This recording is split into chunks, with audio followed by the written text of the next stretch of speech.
Welcome back to Bearcat Update, sponsored by St. Francis Hospital Student Activities Council and Bearcat Athletics. I'll tell you what, Phil Meyer of our crew is slowly becoming one of the biggest Spoofhound fans I have ever met, and he's back once again with the spoof on the Spoofhounds. Spoofhounds played the Benton Cardinals last Friday night at home.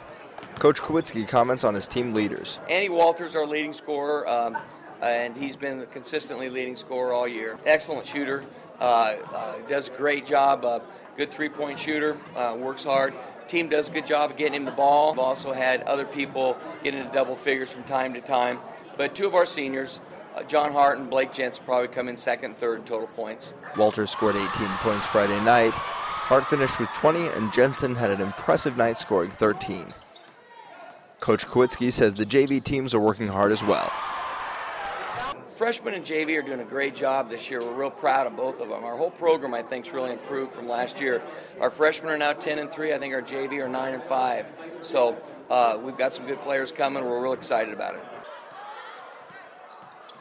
JV coach Toole says the varsity and JV practice together, providing a challenge for both teams.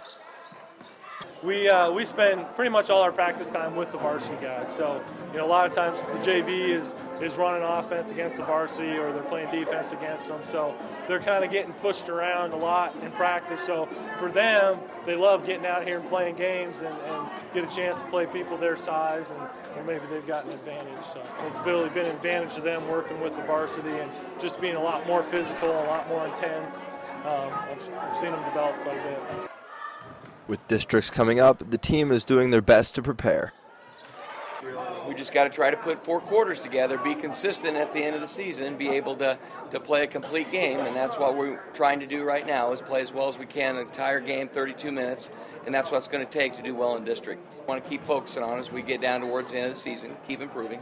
But I think all the boys are buying into what we're wanting to do, and they're all trying very hard. Though they showed an impressive offense for the game, the Hounds lost 80-69. That's the Spoof on the Hounds for this week.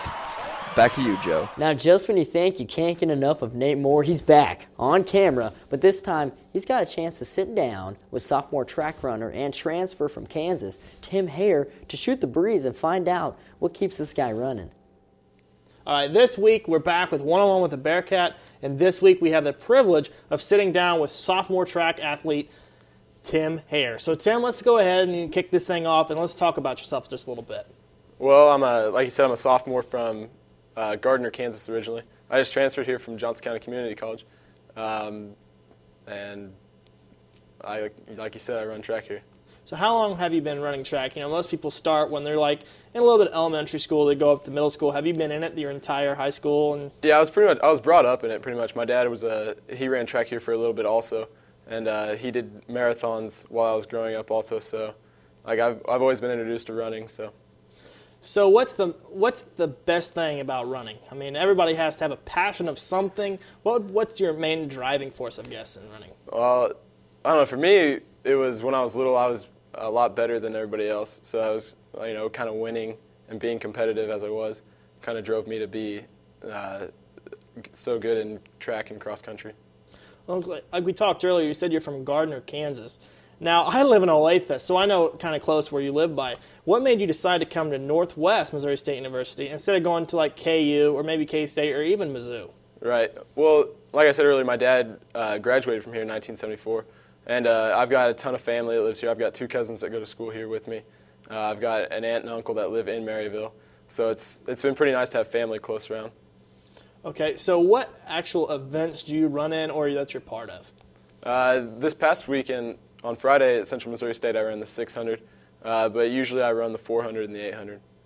Okay, can you describe, if no one knows what an 800 meter is that how many laps around is that and all that? The 800 is 2 laps around the track. The 400 meters is 1 lap around the track.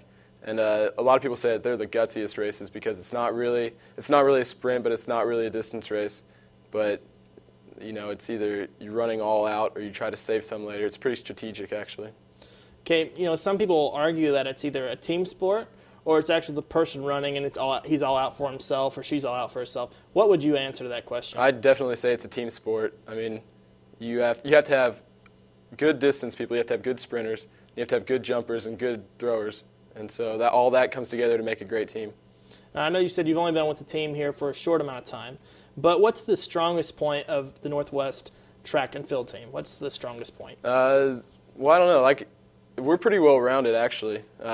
We've got awesome jumpers. We've got a really good distance core, and our sprinters are doing really well also. So it's pretty well rounded.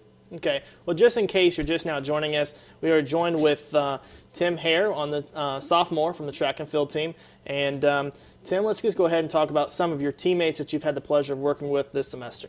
Well, I've been very fortunate enough to be training with Eric Isley, and he is absolutely amazing. I think 2 weeks ago he ran a 152 800, which is just phenomenal. And I've been really blessed to be able to train with him.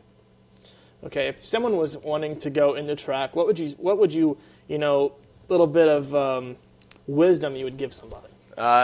You're going to get frustrated at first because it's the first couple times you do it, you're going to be so tired, but it's getting through that and building your endurance and building your stamina to, it depends on what race you're in, If you're distance, it's building the endurance and building the stamina. If you're a sprinter, it's getting through those workouts, and you have to lift a lot of weights if you're a sprinter. That's about it. During the season, well, actually, let's go ahead. When does the season start and when does it end? Well, if you run cross country, you run all year round because you're going to be required to run in the fall and in the winter indoor track and then outdoor track in the spring. And then Coach Al makes you run over the summer also.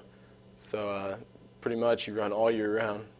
Okay, and let's talk about like your training in an average school week. Now, if you're talking from Monday through Friday, what was your I guess, getting yourself into shape? What do you do during the week? Well, workouts usually consist of probably about two speed workouts and then a distance day. And then right now we've been in the pool on Tuesdays to try to train our muscles a little bit differently. Okay, I got one more question for you, and we'll wrap this thing up. If you had to think of one accomplishment that you've done throughout your entire history of running, and what would be your greatest accomplishment? Well, when I was a junior in high school, our cross country team won state. We won 5A Kansas State, and when I was a senior in high school, our 4x8 team won the state championship also. So I'd have to say that's probably my greatest accomplishment. That's what I'm always going to remember from growing up. Okay, well, thank you for joining us this week on a one-on-one with the Bearcat. We thank you for joining us this week, and good luck for the rest of the season. And we'll see you next week right here with one-on-one with a Bearcat. Well, that will do it for Bearcat Update this week. Email us at bearcatupdate@hotmail.com with any questions, concerns, or maybe just a page, one of those little keyboard smiley faces. They make me very happy.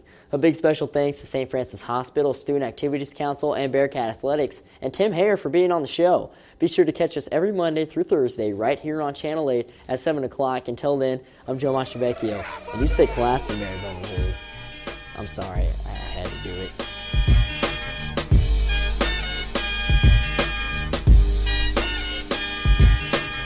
Your time is up, my